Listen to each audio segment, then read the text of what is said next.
Let's ask God's blessing on His word to us today. Father in heaven, again, we're going back a long time before any of us were around. We're crossing a lot of cultural divides this morning. We're going back through a lot of history to a time very different from our own, a time that required sacrifices and offerings and rituals that seem very strange to us. You've included all these things here because there's benefit for us.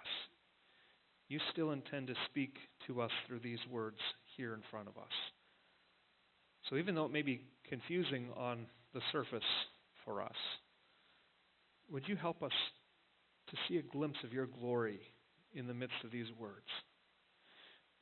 Would you be pleased to use these words to point us to Jesus and see the hope that He gives us?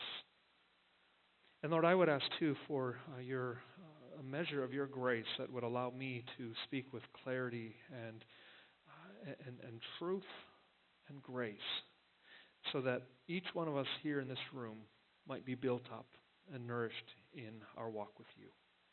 In Jesus we pray. Amen.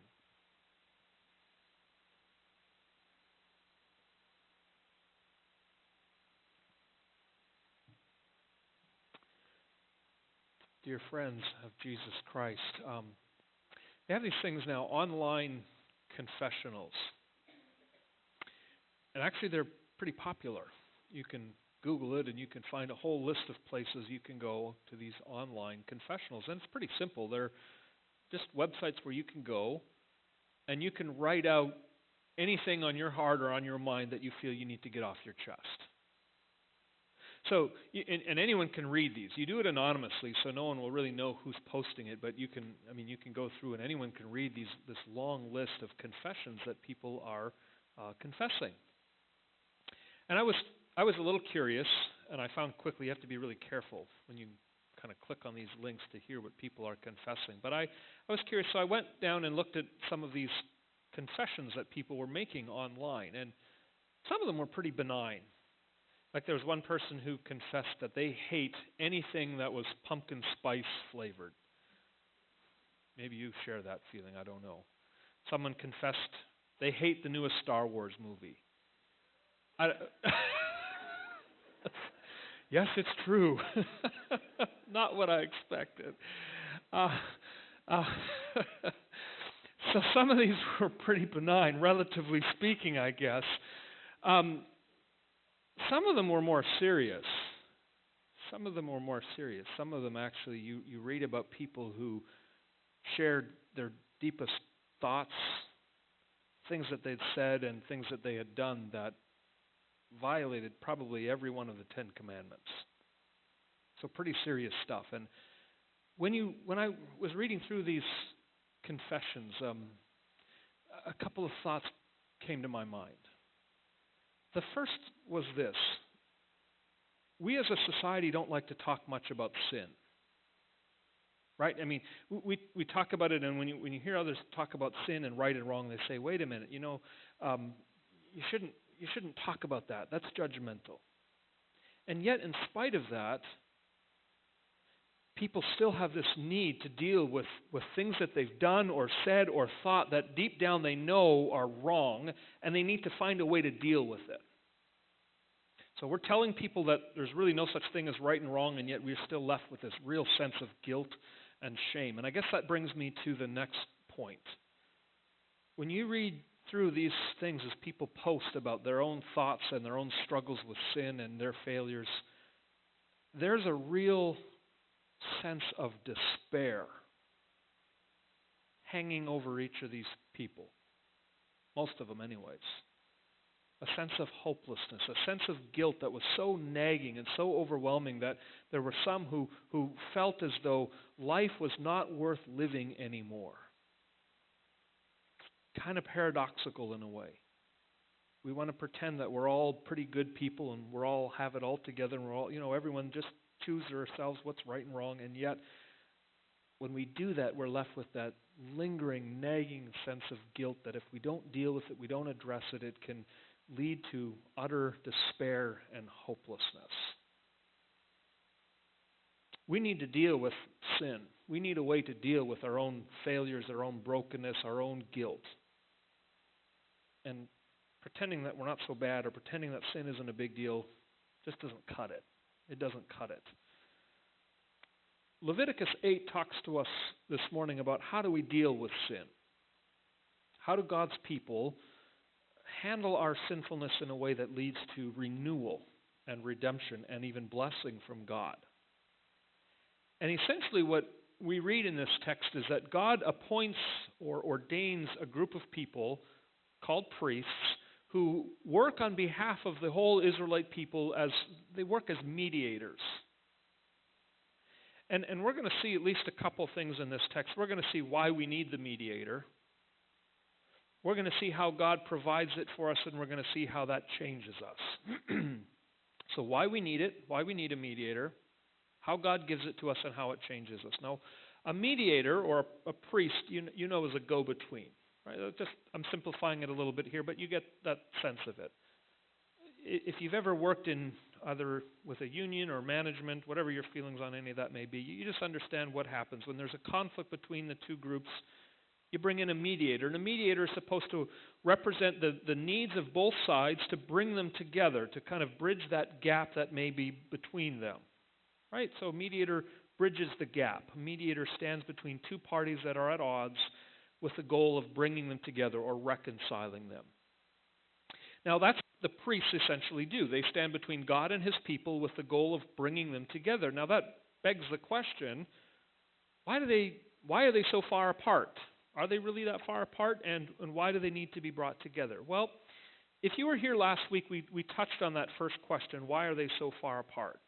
Right? Why are we separated from God?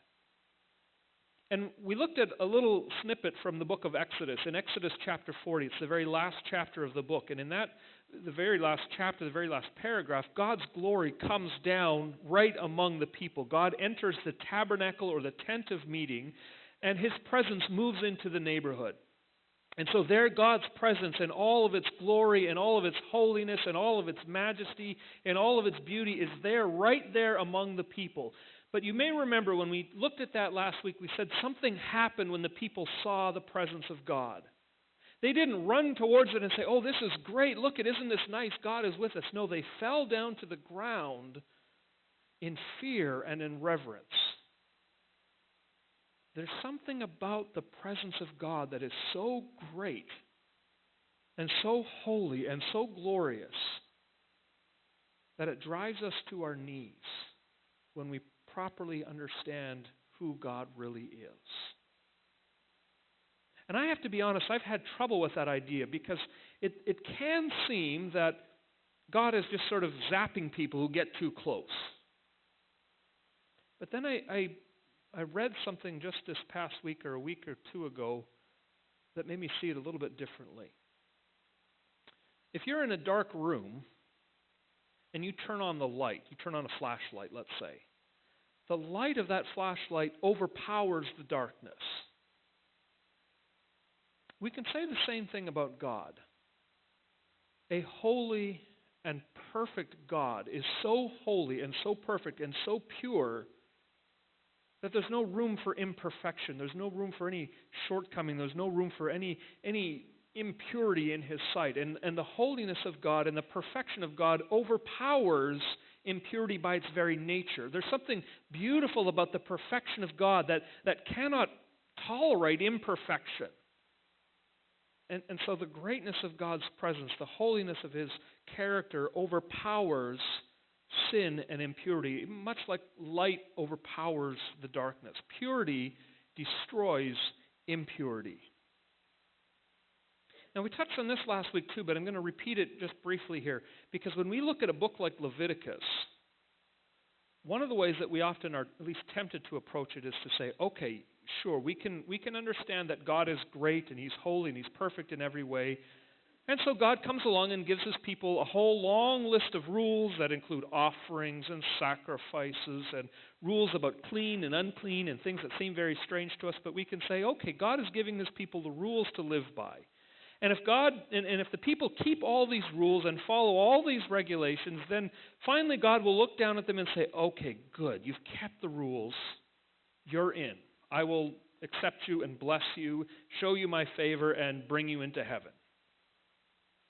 And that's really what all other religions, even today, that's really what they teach. They say if you want to get up to God, you've got to follow the rules. You've got to be a good person. Don't lie, don't steal, don't cheat, don't drink, don't do this or don't do that. And if you keep the rules, then you'll kind of work your way up to God. And eventually, in the end, God will look at you and say, yeah, you've done a pretty good job. A+. That's essentially what all worldly religions teach. In fact, it's a way that a lot of people even understand Christianity. Keep these rules, and God will love you and accept you and bless you and answer your prayers, and when you die, you'll go to heaven. And we'll come back to it in a minute, but we touched last week on why that really falls short. But then I got to thinking, I realized there's another way that we maybe view this. We here in this room, we might know, we know that God doesn't accept us based on what we do. But God's a pretty loving God. He's pretty patient, He's pretty kind, He's pretty forgiving. And so what really matters is not so much how well we keep the rules. What really counts are our intentions. Are we being sincere? Maybe we don't get all the rules quite right, but are we really trying? Are we showing a genuine effort? And as long as we're showing God that we have a heart that says, I'm trying hard, God, then God will say, yeah, I see that. I see you, you meant well, you're doing okay, you're in. But we want to push on that a little bit this morning. We need to kind of try to push back in the other direction against that. Some of us here have served in the armed forces. I'm not one of them.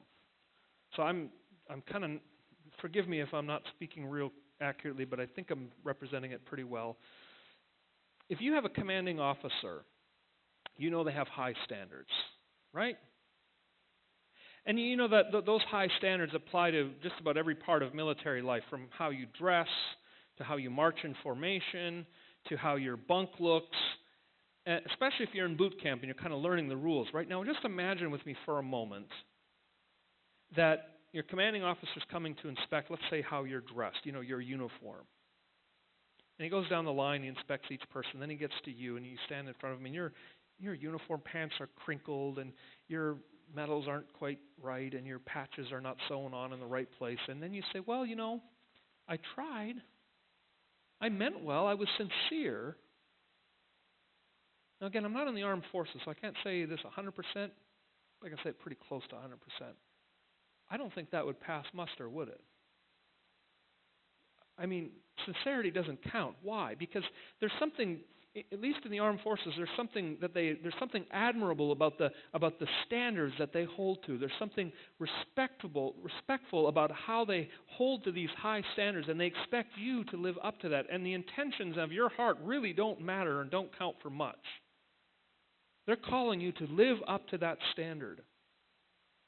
Now, I want to say that if we can say that about earthly authorities and earthly sorts of things, then doesn't it make sense that it could apply just as well to God?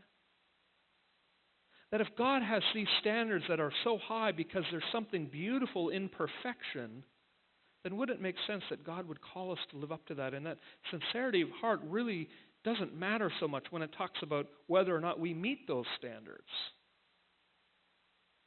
And when we talk about, well, what if we did, doesn't it matter that, we've got a pretty good record, we're pretty good people? Well, we pushed on that last week and said, again, God's standards are not sort of mediocre. They're not low down that says, just try hard and do enough good. No, God's standard is perfection, because there's something valuable in perfection that God calls us to live up to. Right? That's what God calls up to. In fact, there's a story, the Catechism tells us in one of the question and answers, I forgot to write down which one, but it says that when we talk about trying hard and being good, it says that even the very best that we do in this life is tainted with sin. And you know that. You know that you do good things and sometimes you have a selfish motive. You know that sometimes you're doing good things, but you're looking deep down, how is this going to benefit me? How is this going to make me look in front of others? How is this going to make me look to people that I care about? Am I going to look better because of what I'm doing? The Catechism is right. It says that the Bible even says that even the very best is just filthy rags when it comes to God's standard. And there's a story that illustrates this, and it's in Leviticus chapter 10. If you have your Bible still open, you can just flip over and you can see the heading there. And while you're opening to that and while you're flipping to that, I'll just kind of lay out the overall structure that we're in the middle of here. Leviticus chapters 1 to 7 tell us about all the offerings that the people had to bring. Here's how the people were required to worship God. And then in chapter 9, we see that the worship begins. The people are able to worship because these priests have been put in place. Chapter 8 shows us priests are in place. Instructions have been given for worship. Chapter 9 shows us that worship begins and it's pleasing to God. But then in chapter 10, there's a cautionary story if there ever was one. You just have to read the heading, the death of Nadab and Abihu. Nadab and Abihu were two men. They were the sons of Aaron. And they decided one day, not long after this, that they wanted to worship God. But for whatever reason, and I don't think we know exactly why, they decided that God's preferred manner of worship was maybe too much work for them, too much trouble. Maybe they thought, you know what, we can do this better on our own. We're sincere, we have good hearts. And so they set aside all the rules about worship that God had just laid out, all the requirements about sacrifices and ordination. They just set that all aside and said, we're going to do it our way. And they go into the presence of God, all on their own, and they are destroyed. The holiness of God overpowers them because purity overpowers impurity. Leviticus wants to make it clear that we can't approach God on our own terms. We can't come to God just any way we choose. What we need is a mediator. What we need is someone to bridge that gap for us. And that's what Leviticus 8 is about. Leviticus 8 puts us in the middle of an ordination ceremony. Leviticus 8 is really about God setting aside this group of people, the sons of Aaron, to be priests, to be mediators, to be go-betweens. And what we're given here is a list of rituals and instructions that the priests had to go through that were ordaining them. And an ordination ceremony, if you think of it, it's just a change in status. And for the people of Israel, that's exactly what was happening here. The people being ordained, the priests, are going from being common people not unclean, but not holy people, and they're going through these rituals that will make them holy. A whole series of rituals. They had to wash themselves. They had to clean themselves. They had to put on white clothing and then the priestly garments. And then they had to bring offerings and sacrifices. And when they did that, then they became ritually holy. And that meant that ritually speaking, they were free from sin. And so they were able to enter the presence of God. Ritually speaking, they were fit for the presence of God. Right? Some of you, if you're married, you may remember the moment that you got married. I remember, it's been about 15 years now since I've been married, but I remember the exact moment that the minister, who happened to be my father-in-law, he's performing the ceremony, he said, "Now I pronounce you husband and wife." Right? Up until then, we'd done a lot of things. We'd said our vows to one another. We'd heard the meaning of marriage. We'd prayed. But it was those words, they're not magical words, but they have a certain effect. They changed my status from being a single person to being a married person. And that's what these rituals, that's what's happening here. The priests are going from being common, ordinary people to being made holy. And because they were holy and because they were ritually free from sin, they are able to go into the presence of God on behalf of the people. Now, the priests had to wear all these garments, and these garments weren't just made to make them look nice. They had meaning to them. And in verses 7 through 9, you read about what these garments were, and you get a little bit of a sense of what they meant. You had, first of all, the breastplate.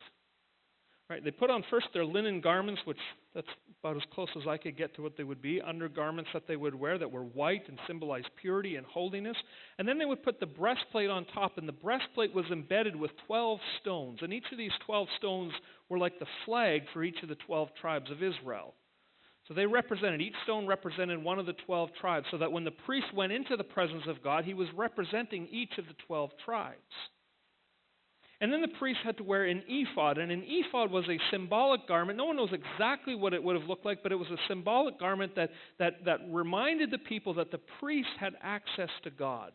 In fact, there are other stories in the Old Testament where, for example, King David is on the run, and he desperately needs to pray and to connect with God, and so he seeks out the ephod, not because there's magic in the ephod, but because symbolically it was the way that the people knew that they could commune with God. The priest wore the ephod because the priest had access to God. And then the Urim and the Thummim. Now, nobody knows exactly what that was. Some say it was like spices of some kind, but more likely it was a kind of parchment paper that had lettering on it. And the Urim and the Thummim was tucked into the breastplate, and it was a tool for being able to listen and to discern what God's will really was. So if there was a dispute, or if there was a question about what does God want his people to do, the priest could use the Urim and the Thummim as a way of discovering God's will for his people. God worked through the Urim and the Thummim to make his will clear to his people. And then finally the turban. It was, by some estimates, it was a piece of cloth that was about 24 feet long. And it would be wound around the head in such a way that it would, be a turban. And then on the turban it would have a gold plate that said, "Holy to the Lord." And that was a way to remind the people and show clearly that this person wearing the turban and that golden plate had been set apart by God to represent the people before God. The priest was able to stand in God's presence as one who had been made holy to the Lord. Now, all of this was so powerful and so important, and it communicated to the people God's desire to be in relationship with him. And yet there was something missing. You see, the priests themselves couldn't actually deal with the sins of the people. The priesthood itself had its own weaknesses. One of them was that the priests themselves were sinful. The priests themselves had their own sins to deal with. Like, have you ever tried to clean something and you start cleaning it and pretty soon you get dirt on your hands, and now you're trying to clean something but you can't do it because you've got dirt on your hands, and the more you try to clean, the dirtier it gets? Imagine now a priest who's trying to actually bring the offering for the people, but he has his own sin to deal with. And so the book of Hebrews tells us in the New Testament that one of the limitations of the priesthood was that the priests had to first bring sacrifices for themselves, and then they could bring sacrifices for the people. And then the other limitation was that the work could never be finished because there were always more sins to deal with. Read elsewhere in the book of Leviticus and other places in the Old Testament that the altar always had to have an offering on it. There always had to be a fire going because there always was more sin to deal with. You deal with it one day, you'd think you'd atone for it, but no, the offerings had to continue. Again and again, day in and day out, each morning, each evening, each week, each month, each year, on and on it went. Because the sin was never fully taken away. The sin was never removed. And what we come to find out is that the priesthood of the Old Testament was really not an end in itself. The priesthood of the Old Testament was meant to show the people of Israel that they needed a better priest to come. The priesthood of the Old Testament was meant to point us to the true and greater priest that is Jesus. Jesus, the great high priest. Jesus is a better priest than all of the other Israelite priests put together. Jesus is the priest to end all priests. He's the true and the greatest priest.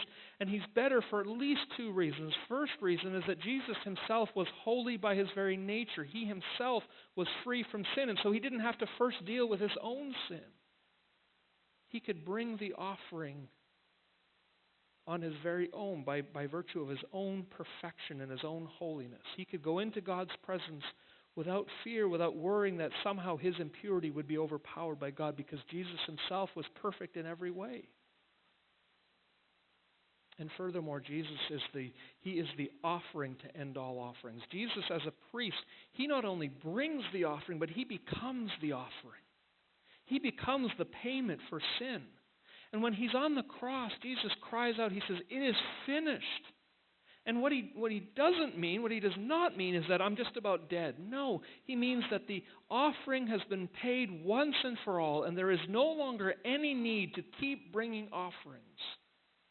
Because Jesus says, "I am the offering. I am the Lamb without blemish. I am the sacrifice that is perfect in every way. I am the payment for sin to end all payments for sin." The priests of the Old Testament, it was said they could never sit down because the work never was finished. But the writer of Hebrews says once Jesus finished His work, He sat down because the work was done. The sin was paid for. The guilt was taken away. Now, do you see the implications of that for us? I want to touch on just a couple of them here. Jesus bears away our sin once and for all. Jesus is the way to deal with guilt. He's the way to deal with our shame and our failure. Right? Think of all those people posting their confessions online, trying to deal with it, trying to find some way to get this off their chest. Jesus is the one who serves as your priest so that when you look to Him, when you confess to Him, He takes it away once and for all. It's gone. Everything you've ever done, everything you do, everything you will do is forever and permanently removed. The lying, the greed, the selfishness, the pride, the arrogance, the critical attitude, the lust, your thoughts, your words, your actions, everything is put on Jesus and forever taken away. And payment has been made. The offering has been given. There's this moment in Leviticus, it's in Leviticus chapter 9, and we read that finally the priests have been ordained. Finally they're ready to serve, and they go into the tent of meeting. And in Leviticus 9 verse 23, we read that Moses and Aaron went into the tent of meeting. They're serving now as priests, and when they came out, they blessed the people, and the glory of the Lord appeared to all the people. And fire came out and consumed the offerings. The Lord received the offerings, and when the people saw it, they shouted for joy, and they fell face down. You see, this is what happens when the priest was doing his work properly. The favor of the Lord came upon the people. The Lord smiled upon His people. He received the offering and smiled upon His people. How much more with Jesus? He has received the offering of, God has received the offering of Jesus, and now because of that, the Lord smiles upon you. The Lord shows His favor towards you. The Lord delights in you. And that's cause for rejoicing, isn't it? That's cause for great joy. And here's what else. As a priest, and I mentioned this with the kids this morning, as the priest, Jesus represents you in prayer. Ever had those times you don't know how to pray? Ever those times you don't even know what to ask for? Or maybe it's because you're going through a time of grief and sadness and you just can't pray. You know what? God doesn't look down at you and say, "I'm so tired of your laziness. Get your act together. Don't you see? You need to come to church and start praying." No. Jesus looks on you and says, "I will pray for you. I will pray for the very things that you need, that you don't even know that you need. And I will pray for things that you need and you don't know how to ask for them." Jesus is perfecting our prayers and our worship. And that leads me to one last thing. Jesus perfects our worship together as a church. Leviticus 8 is about how the people come to God in worship, and they needed a priest to make that possible. They needed a priest to perfect the worship of the people. The same is true for us today. When we come together here as a body, there's a sense in which we are coming before the presence of God, and it ought to be something that leaves us in awe and wonder. And I guess I want to just ask that of you. Just when we sing or pray, are we doing that with an awareness that we are before an awesome God? I know sometimes worship can feel a little bit like something we just have to do. And I know if you're a kid here this morning, you probably feel that way a lot. But what I want you to know, especially if you're one of the younger sort here, is when we get together, God meets us here, and God is a pretty awesome God. And we have the chance to sing to Him and praise Him and pray to Him and listen.